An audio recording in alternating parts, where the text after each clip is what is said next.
네, 안녕하세요. 우리 신앙 이야기의 박 PD입니다.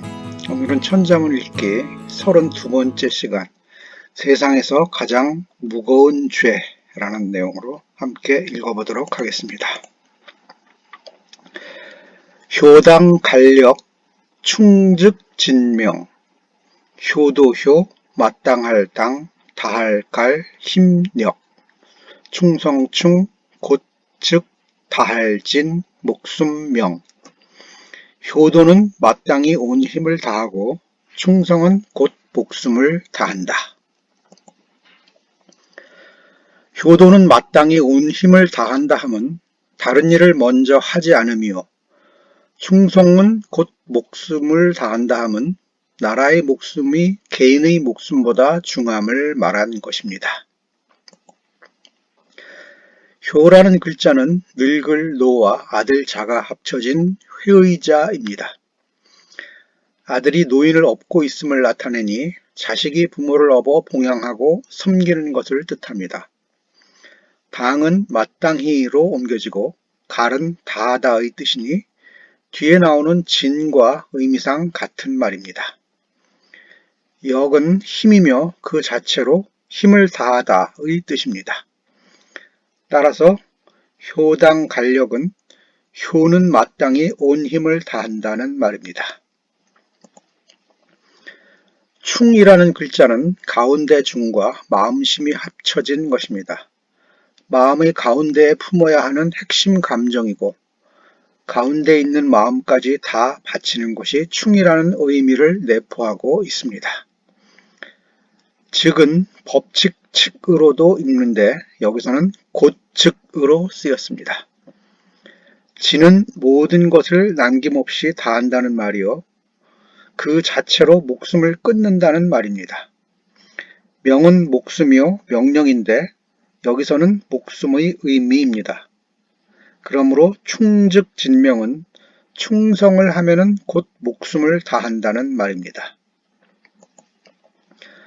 효당 간력 충즉진명의 두 구절은 모두 효경에 실린 자하의 말을 축약하여 인용한 것입니다. 본래는 논어에 실려있는 말입니다. 자하는 먼저 말하기를 사부모 능갈기력이라 하였습니다. 부모를 섬김에는 능히 그 힘을 다한다는 말이니 부모를 섬김이 효이다. 또 말하기를 사군 능치기신이라 하였습니다.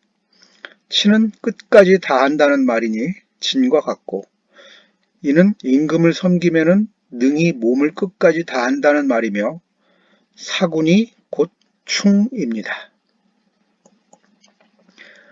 효경에는 효에 관한 이야기가 많이 실려 있는데 그 가운데에는 이 세상의 가장 중한 죄가 5가지고 그 5가지 죄의 세목은 무려 3000가지인데 어느 것도 불효보다 큰 죄는 없다는 말도 있습니다.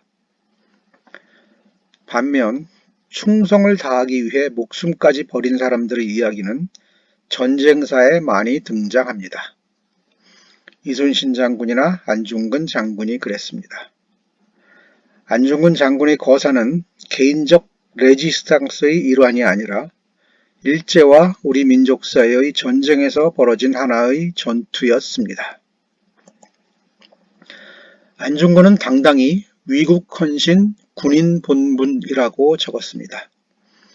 나라를 위하여 몸을 바치는 것은 군인의 당연한 책무라는 것이고 자신이 바로 그 군인임을 천명한 것입니다.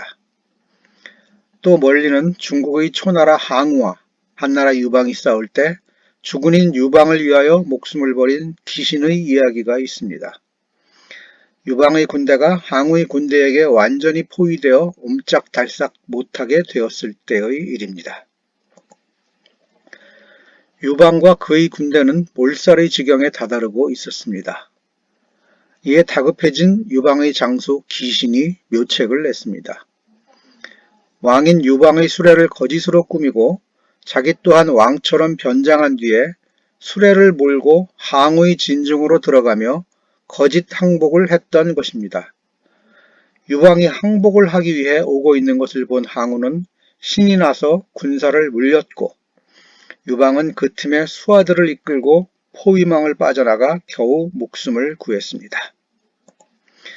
그러나 항우는 이내 수레도 가짜고 임금도 가짜라는 것을 알게 되었고 기사는 결국 화형을 당해 죽었습니다. 주군인 유방의 목숨을 살리기 위해 죽을 줄 알면서도 적진으로 뛰어들었던 것이니 이것이 목숨을 다해 충성을 바친다는 말의 선례가 되었습니다.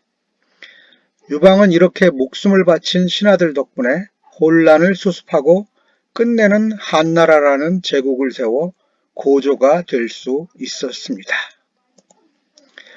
제국주의를 살아내던 시절의 이야기입니다. 목숨을 바치는 충을 미덕으로 삼아 본을 보인 사람들을 기리면서 다른 사람들에게 알게 모르게 권장하는 옛 시대의 덕목일 뿐이라는 말입니다. 본래 충이란 진기지휘충이라 하여 자신을 다하는 것 또는 자신에게서 우러나오는 것을 충이라고 보았습니다. 충이라는 글자도 가운데 중 더하기 마음심입니다. 마음 가운데에서 우러나오는 것을 가리키는 말입니다. 그런데 그 대상을 국가라고 한정지어 버린 것입니다. 충이라는 말에 국가나 임금이라는 대상은 없습니다. 시선이 밖을 향해 있지 않고 자기 자신, 곧 안을 향해 있는 글자입니다. 내 안에서 우러나오는 마음을 가리킨다는 것입니다. 그렇게 대상은 국가에 한정되지 않습니다. 자기 자신의 마음이 더 중요하기 때문입니다. 충은 대상이 중요한 것이 아니라 자신의 마음 깊은 곳에서 우러나는 감정이냐 아니냐가 중요하다는 말입니다. 물론 학습된 이데올로기로 인해 왜곡된 마음이 생길 수도 있습니다. 그런 허위 이데올로기조차 벗어낸 마음의 눈으로 들여다보아야 알 수 있는 복잡 미묘한 마음이 바로 충입니다. 잘못된 권력이 심어준 충의 개념은 이제 훌훌 벗어버려야 할 것입니다. 그것이 현재를 현재로 살 수 있는 첫 출발이 될 것입니다. 네, 여기까지 천자문 읽기 32번째 시간이었습니다. 다음 시간에 뵙겠습니다. 감사합니다.